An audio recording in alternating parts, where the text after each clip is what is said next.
જૂના સમયના લગ્ન અને જાનના ઉતારાને લગતી એક સરસ મજાની વાત કે જે ચુનીલાલ મડિયાએ લખેલી છે ઈચ્છા કાકા, જે તમે જરૂર સાંભળી હશે. એ જ વાત આજે આપણે સાંભળવાના છીએ.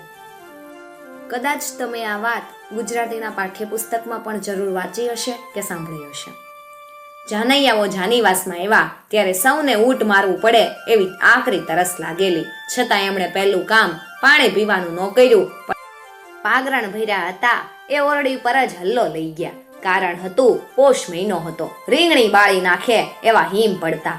એમાં વળી ભોગ જોગે જાનને ઉતારો પણ ભાદર નદીના મધ વહેણ ઉપર જળુબી રહેલા દરબારગઢમાં મળ્યો હતો. પછી તો ટાઢની કાતિલ અસરનું પૂછવું જ હું. હજી તે સમી સાંજ હતી, જાનના સામૈયા પણ નહોતા થયા. ત્યાર પછી જમી કારવીને સુવા જવાને તે હજી ભવ એકની વાર હતી. પણ તરસ લાગે ત્યારે કૂવો ખોદવા બેસાય અને વેવાઈએ આ 50 માણસ વચ્ચે સાવ પાપડ જેવી પાતળી 30 ગોદડી આપેલી એ કોને પૂરી થાય? સૌએ બબ્બે ગોદડા બગલમાં મારીને ઉતારામાં મનગમતે ખૂણે હંગરી દીધા. ખાવાનું ન જડે તો કાંઈ નહીં, પણ ઓઢવાનું નહીં જડે તો આખી રાત ઠૂઠવાવું પડશે. આ સૂત્રને નજર આગળ રાખીને જ આ ગોદડા લૂંટ ચાલેલી. એલા એ ઓલો ઈચ્છો કાકો મારો દીકરો વરનો બાપ હોય એટલો રૂઆબ કરે છે, તો એને આજે ગોદડા વિඤાનો રખડાવીએ તો ખરા. હા હો, ઈ વાત સરસ હુજી. મારા બેટાને ગોદડા વગરનો રાખીએ ને તો એને ખબર પડે ને કે જડ્યાતા ખરા જાનૈયા. ઈ જ લાગનો છે. જેતલ સરને સંગશે ને ચાના એક કપમાં પણ મારે દીકરે આડી જીભ વાવી કે ઈ તો વેવાઈને માંડવે જઈને જ ચા પીશું. અહીં સ્ટેશનમાં તો ચા મોંઘી દાઢ જેવી હોય, એક તો પૈસા વધારે લે ને પાછી સાવ ભૂ જેવી ચા આપે. આમ કહીને આખી જાનને ચા વિનાની જ રાખી. તો આજે એના પર રીગડી કરી વરઘોડિયા ફેરા ફરી લેશે. ત્યાં સુધી ઈચ્છો કાકો તો વેવાઈને માંડવે હશે, એટલે મોડો અહીંયા આવશે ને આપણે તો બબ્બેની હોડ તાણી ને ઘરડ ઘરડ ઘરડ. પછી તો સામૈયા થયા. વર બેઠ્યું આવ્યું ને વેવાઈને ઘેરે જઈને વરરાજા તોરણ છબી આવ્યા. પણ એ તો વરરાજાને કન્યાનો લોભ હતો, જાનૈયાઓને તો જમ્યા સિવાય બીજો ક્યાં લોભ હતો. પણ ના, આજે તો જાનૈયાઓને જમવાનો પણ એટલો લોભ નહોતો જેટલો ગાડલા ગોદડા સંભાળવાનો લોભ હતો. ખાધું ન ખાધું કરીને જાનૈયાઓ તો ઉતારે આવીને પોતાના ડબલ ગોદડા ઉપર પડ્યા. ઊંચે જીવે આવેલા એટલે ઓડકાર પણ ગાડલા ઉપર ચડીને જ ખાધા. પછી વેવાણો કલવો લઈને આવી. એમના મોં જોવા મથે પણ મારા વાલીડાઓ ઊભા નોચ્યા. રખે ને ડીલની હૂંફ આપીને હુંફાળું બનાવેલું ગાદલું કોઈ બીજો પચાવી પાડે? છાબ લઈને જવા માટે વરના મામાએ જાનૈયાઓને પડકાર્યા. ત્યારે એ પડકારથી જ કેટલાકના નાક ઘરડ ઘરડ ઘરડ બોલવા લાગ્યા. એલા લાપસી કઈ બહુ દાયબી છે, તી અટાણમાં હવનું ઘારણ વળી ગયું. પણ જવાબ આપવા જેવી મૂર્ખાઈ કોઈ કરે ખરું? છાબ લઈને પણ વરરાજાના અંગત 5 માણસો જ ગયા. ત્યાં તો પાછળથી બૂમ પડી, પાગરણ ઓછું છે એટલે વેવાઈને કેજો ઝટ મોકલી આપે, નહીતર જાનૈયા ટાઢે ઠરશે. વેવાઈએ અંતરિયાળ આડોશી પાડોશીઓના પટારા ઉઘડાવ્યા. વાળંદ આવીને ગાડલા ગોદડાનો ઢગલો કરી ગયો. એલા એ વેવાઈને ઘરે ઓશિકા બોશિકા છે કે પછી એમને એમ જ હવ સુવે? વાળંદે કીધું, ભાઈ સાહેબ, ઓશિકા ન હોય એવું બને, પણ આટલા હામટા માણસને ક્યાંથી પૂરા પડે? પૂરા ન પડે એમાં એમનો કાંઈ વાક નહીં. ઓશિકાની જગ્યાએ એક ગોદડું મૂકવું પડશે, બીજું હું. સૌએ શહેનશાહના દીકરાઓની જેમ લંબાવ્યું. વેવાઈને ત્યાંથી જાન બહુ મોડે જમીને ઉઠી એટલે પાછળથી માંડવ્યાઓ અને એમના પછી પીરસણિયાઓને પણ જમતા બહુ સમય લાગે. પછી વૈજુ ઘઈટું માંગણ ભિખારીઓને આપવામાં આવે અને ચોકો સાફ કરવામાં રાતના 12 વાગી ગયા. વેવાઈએ વરઘોડાની તૈયારી કરવાનું કેવડાવ્યું. વરરાજાએ શણગાર સજવા માંડ્યો. ધોતિયાની પાટલી ચીપવામાં એટલો વખત લાગ્યો, એથી 3 ગણો વખત તો સાફાએ લીધો. આજે મોડા ભેગું મોડું કરાવવું હોય એમ સાફાએ પણ જાણે રૂસણા લીધા. કેમે કર્યું, વરરાજાના માથા ઉપર ફીંડલું બેસે જ નહીં. એક વખત બરોબર વીટાઈ ગયું, પણ અરીસામાં જોતા લાગ્યું કે કપાળ ઉપર વાળના વાકડિયા જરી કે દેખાતા રહેવા જોઈએ, ઈ નથી રહી શક્યા. બીજી વખત માંડે વાળનું પતાવ્યું ત્યાં છોગા માટે છેડો ટૂંકો પડ્યો. છેવટે જેમ તેમ ફીંડલું મૂકી માથે પીછી ખોસી અને વરરાજા તૈયાર થયા ત્યારે રાતનો 1 થયો. આ વખતે જાનૈયાઓમાંના ઘણા ખરાઓએ તો એક ઊંઘ પણ ખેંચી કાઢેલી. આવી 3 ગોદડા અને બબ્બે ગાડલાની ઊંઘ ક્યાંથી મળે? વરઘોડો ચડ્યો ત્યારે બહુ ઓછા જાનૈયાઓ જાગતા હતા. વર, અણવર, વરના બાપ, ઈચ્છા કાકા ને લૂણ ઉતારનાર 1-2 છોકરીઓ. સારું થયું કે માંડવિયા સ્ત્રી પુરુષો મોટી સંખ્યામાં આવી પહોંચ્યા. હથેવાળો પણ થતા વાર બહુ લાગી.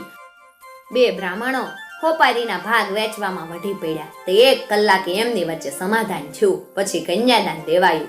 હથેવાળો પચ્યો એટલે ચોરીના થાંભલા ખોડવા શરૂ થયા. રાતના 2:30 વાગ્યા હતા. ટાઈડ કેમ મારું કામ. વરરાજાએ તો લાંબા ડગલાની નીચે એક ગરમ બંડી ચડાવી લીધી હતી એટલે બીક જેવું નહોતું, પણ કન્યાને હજી હમણાં જ નવડાવી હતી એટલે એ તો ઠારના લીધે થર થર થર ધ્રુજતી હતી. તેના વાહાની ધ્રુજારીને લીધે એ પર અઢેલીને પડેલીની બેનને હાથ જ્યારે થરથર્યો ત્યારે એણે શાલ લાવી કન્યાને લપેટી લીધી. આ ટાણે જાનીવાસમાં જાનૈયાઓ એક પડખું ઊનું થવાથી સોળમાં હળવેકથી બીજું પડખું સેવતા હતા. ઈચ્છા કાકા પાસે સોપારીની થેલી હોવાથી માંડવિયાઓ એમના જીવ ખાતા હતા. કેટલીક આઝાદ બાયડીઓએ તેને ગીતમાં પણ ઈચ્છા કાકાને ઝડપ્યા. જોયું રે ઈચ્છા તારું મોટાપણું રે, તે તો સોપારીના કટકા સારું હેઠું જોયું રે. ઠંડીમાં ઈચ્છા કાકા ધ્રુજતા હતા, છતાં ગીત સાંભળતા ધન્યતા અનુભવી રહ્યા. વરઘોડિયા ફેરા ફરી રહ્યા એટલે સૌ જાનીવાસા તરફ જવા ઉપડ્યા. સૌથી મોખરે વાળંદ કિડસન લાઈટ લઈ અને ચાલતો હતો. પાછા વરઘોડિયા, એની પાછા અણવર, ઈચ્છા કાકા અને બીડા લેવા માટે વેવાય પક્ષનો સ્ત્રીવર ચાલતો હતો. ઉતારામાં અત્યારે નસકોરાનો અવાજ ન ગણીએ તો સાવ શાંતિ હતી.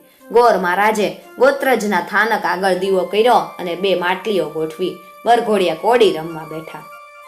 ઈચ્છા કાકાએ પિતા દ્વારા સોંપાયેલો સોપારીનો હવાલો હજી છોડ્યો નહોતો. કોડીની રમત રમાઈ રહી એટલે વેવાણોએ બીડા માંગ્યા. ઈચ્છા કાકા સિવાય બીજો કોઈ પણ માણસ એવી શક્તિઓ નહોતો ધરાવતો જેણે નાણાં વિષયક જવાબદારી સોંપી શકાય. હવે બન્યું એવું કે બીડા લેનારી વેવાણોની સંખ્યા ધાર્યા કરતા ઘણી મોટી નીકળી. એ સૌને જુદી જુદી રકમના બીડા જમણા હાથની મુઠ્ઠીમાંથી ડાબી હથેળીમાં બરાબર 2 વખત ગણીને આપવા જતા ઘણો સમય વહી ગયો. વરરાજાને તો આખા દિવસનો નકોડો ઉપવાસ ને વળી ઠેઠ મોડેથી ફરાળ મળ્યું હોવાથી એમાં કોઈ સોદરી વળી નહોતી. એ તો થાકોડાને લીધે કડકડતું ધોતિયું ને બોસ્કીના પેરાણ હોતા ખાટલામાં પડ્યા. અણવર પણ આખા દિવસની અવૈતની માનાહ મજૂરી કરી હોવાથી થાકીને ટેયા થઈ ગયા હતા. એમણે જગ્યા કરી લંબાવી. વરના બાપ તો આગલી રાતે રૂપિયાની કોથળીઓ ગણવા આડે ઊંઘી જ નહોતા શીખ્યા. એમાં વળી આજની પણ પોણી રાત ભાંગી. આજના ખર્ચનો હિસાબ આવતી સવારે લખવાનું નક્કી કરી એમણે પણ કબજો ઓશિકા નીચે મૂક્યો. લુણાગરી છોકરીઓ તો આમે ઊંઘતી જ હતી. એ તો બિચારી આવતા વેત જ ઢળી પડી. ઈચ્છા કાકાને તો વેવાણોએ બીડા માટે બહુ રોકી રાખ્યા. જો કે વધારે સાચું તો એમ કહેવાય કે ઈચ્છા કાકાએ જ વેવાણોને મોડે સુધી રોકી રાખી. રાતના 3 ટકોરે ઈચ્છા કાકા જાનીવાસમાં દાખલ થયા ત્યારે ઓરડામાં 300 કેન્ડલ પાવરની ફૂફાડા નાખતી કિડસન લાઈટ સિવાય બીજું કોઈ નહોતું જાગતું. જાનૈયાઓ તો બધુંય પાગરણ વાણી ચૂકીને દબાવી સુતાતા અને અત્યારે મીઠી નિંદર માણી રહ્યા હતા. હવે પહાડા વીંધી નાખે એવી ટાઈડમાં કરવું હું. હોવાની તો ક્યાંય જગ્યા નહોતી. ઈચ્છા કાકાનું તેલ પણ પાતળું નહોતું, નહીતર સાંકડે મોકળે પણ કોઈ 2 જણની વચ્ચે સમાસ કરી શકત. પણ હવે ઊંઘ્યા વિના કઈ હાલ છે ને હુવાની જગ્યા તો ધારો કે કદાચ મળી હોત તો પણ ઓઢવાનું હું. નવાબ જાદાઓએ ઓશિકે પણ ગોદડા જ મૂક્યા છે. અને આવી મોડી રાતે પગરણ લેવા વેવાઈને ત્યાં પણ કોણ જાય. વાળંદ પણ હમણાં જ વીંઝણો લઈ અને માંડવે વયો ગયો. પગલાનો જ ફેર પડ્યો. ઈચ્છા કાકા મૂંઝાય અને એનો તોડ ન આવે એવું કઈ બને. ખાની ચોકડી પાસે જે 2 જણ સુતાતા એમની વચ્ચે સહેજ પોલાણ રહી જવા પામેલું. એમાં હળવેક રહીને ઈચ્છા કાકાએ પડખાભેર ઉભડક જેવી સ્થિતિમાં લંબાવ્યું. પણ આમ જો આખી રાત પડ્યો રહું તો હાડકાના હાંધા જ વળી જાય ને એક થરા નળિયાવાળા ખપેડામાંથી સીધા વરસતા ઠારમાં ઠૂઠવાઈ જ જાવ કે બીજું કાંઈ થાય. છેવટે ઈચ્છા કાકાએ એક તુક્કો જ મેળવ્યો. પડખામાં જે જણ સૂતો તો એના વાહા ઉપરથી પેરણ ઊંચું કરી ને હળવેક રહી તે ઈચ્છા કાકાએ પોતાની જીભ ફેરવી. પેલો ભડકીને જાગી ગયો. આંખમાં ભરેલી ઊંઘને કિડસન લાઈટનો ઉજાસ આંજી નાખતો હતો. પાછળ વાહામાં કૂતરું જીભ ફેરવી ગયું હોય એમ ભીનું ભીનું લાગતું હતું. પણ કૂતરું તો અહીંયા આવે ક્યાંથી ને ક્યારે આવે? ત્યારે કોઈ માણસે? ઈચ્છા કાકાએ ફરીથી એના પગની ઘૂંટી ઉપર જીભ ફેરવી. આ શું? ઈચ્છા કાકા, હું થયોસ? ઈચ્છા કાકાના મોંમાંથી લા ચાલી જતી હોય એમ પેલો ઊંઘ ભરી આંખે પણ કળી શક્યો. શું થયું ઈચ્છા કાકા? ઈચ્છા કાકાને હેડકી ઉપડી હોય એમ એવો ઓ ઓ ઓ કરી રહ્યા. એમાં વચ્ચે વચ્ચે ત્રુટક શબ્દ બોલ્યા. તમે કોઈ ગભરાતા જરાય નહીં હો. ઈ તો હું આજ હવારે ઢોલીને બરકવા ગયો તો ત્યાંથી ઓલું કૂતરું સહેજ દાઢ બેસારી તમે કોઈ જરાય બીજો હો ને પેલાને સમજતા વાર ન લાગી કે ઈચ્છા કાકાને હડકાયું કૂતરું આભળ્યું છે ને લબરકી શરૂ થઈ છે. તરત એણે ઊભા થઈ ગોળામાંથી પાણીનો કળશો ભર્યો ને જ્યાં જ્યાં ઈચ્છા કાકાએ જીભ ફેરવી ત્યાં ત્યાં સાફ કરી નાખ્યું. પાયડમાંનું ભગવાન નો કે બટકું ન ભર્યું, નહીતર તો ભેગા ભેગી મને લબરકી ને એમાંય હડકવાત થાત કે બીજું કાંઈ. હવે ઈચ્છા કાકાની પડખે સુવાય ખરું? ઉઠીને બટકું ભરી લે તો પછી એનો ટાટિયો વાઢવો મારે. પેલો ગભરામણમાં જ બહાર નીકળી ગયો. ત્યાં એક ફાટેલું ગુંગણ પડ્યું તું, એના અડધા ભાગ પર લંબાવી બાકીનું અડધું માથે ઓઢી લીધું ને લબરકી ન થાય તો ઘેર જઈને શનિવારે હડમાનને નાળિયેર વધેરવાની બાધાએ લીધી. આજે ઈચ્છા કાકા ઉપર અડી કરવાના આશયથી અને એમની રીગડી થાય એ જોવાની મજા માણવા સારું કેટલાક જાનૈયાઓ ઊંઘ્યા જ નહોતા ને ગોદડામાં મોં હંતાડીને મૂછમાં હસતા હતા. ઈચ્છા કાકાની હેડકી ને હક હક હક અવાજ સાંભળીને એમના જમણે પડખે સૂતેલો બીજો જણ હળવેકથી ગોદડું ખસેડીને ઊભો થયો. ઈચ્છા કાકાએ કીધું, હક કા એલા કીરપા ઊભો કા થયો? તું જરાય બીજેમાં હો હક. અને વાક્ય પૂરું કરતા તો એમના પાન ખાધેલા મોંમાંથી લાળનો કોગળો નીકળી પડ્યો. કીરપો કે, કાકા આઈ મારો હાળો ઘામ બહુ થાઈશ, હું બારો ઓશરીમાં જાઉં છું. કીરકો બહાર ગયો. બધાએ બહાર જઈને કાકાની લબરકી વિશે બીતા બીતા ઘૂપસૂપ કરવા માંડી. એમના માના એક અનુભવીએ કીધું કે હડકવામાં દર્દીને માથે ગોદડા નાખાતા મેં જોયા છે ખરા. એને માથે ગમે એવું કઈક ભારે વજન નાખી રાખવું જોઈએ એટલે ઊભો ન થઈ શકે ને બીજા કોઈને આભળે નહીં.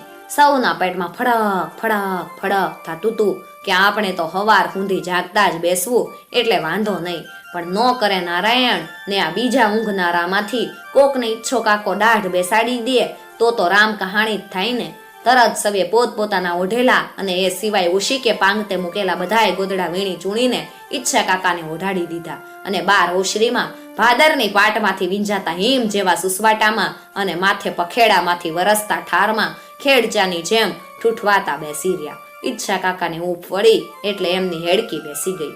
2 દિવસના ઉજાગરા વેઠેલા ઈચ્છા કાકા તે રાતે ઊંઘ્યા છે કાંઈ?